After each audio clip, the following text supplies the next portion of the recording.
예전 다른 영상에서 신기 있는 사람의 특징에 관해 이야기했었는데 이번 영상에서는 그 중에서도 정말 신기가 강한 사람의 특징에 관해 이야기하려 합니다. 첫 번째는 가족이나 친척 중에 무속인이나 성직자가 있을 가능성이 큽니다. 또는 신실하게 종교적 삶이나 구도 수행자의 삶을 사는 사람이 있을 수도 있습니다.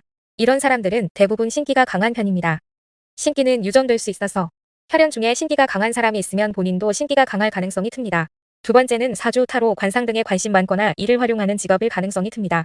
사주, 타로, 관상 등으로 상담과 조언을 해주는 것은 신기를 쉽게 활용할 수 있고 평범한 사람에 비해 신기가 강한 사람이 훨씬 잘할 수 있었습니다.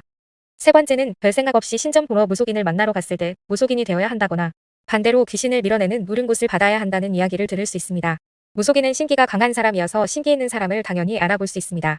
못 알아본다면 그 무속인은 서투르거나 신내림을 받지 않은 가짜일 가능성이 큽니다. 네 번째는 명상이나 참선, 호흡 수련 같은 수행을 할 때 다른 사람에 비해 방법을 빨리 습득하고 원하는 단계에 빨리 도달할 수 있습니다.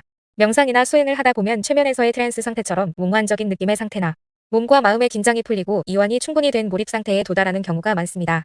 이런 상태에서 신기 있는 사람은 더 민감해지고 명상의 효과를 잘 체험할 수 있습니다. 이런 상태에서는 기를 느끼는 기감도 더 발달하게 됩니다. 다섯 번째는 귀신을 보는 영안이 발달해 있습니다. 신기가 강한 사람 중에는 영적인 능력이 뛰어나서 귀신을 볼 수 있는 사람도 있습니다. 귀신의 모습은 장소를 불문하고 다양한 모습으로 보일 수 있는데 어두운 곳에서 가끔 헛것을 본다거나 홀로그램 같은 이미지로 보일 수도 있습니다.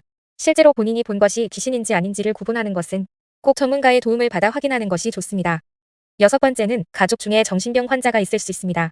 다른 영상에서도 이야기했지만 우울증이나 불안증, 조현병 같은 정신병 환자 중에서 전문 병원 등의 통상적인 치료로도 잘 낫지 않는 증세가 심한 환자는 그 원인이 귀신에 의한 빙의 때문일 수 있습니다.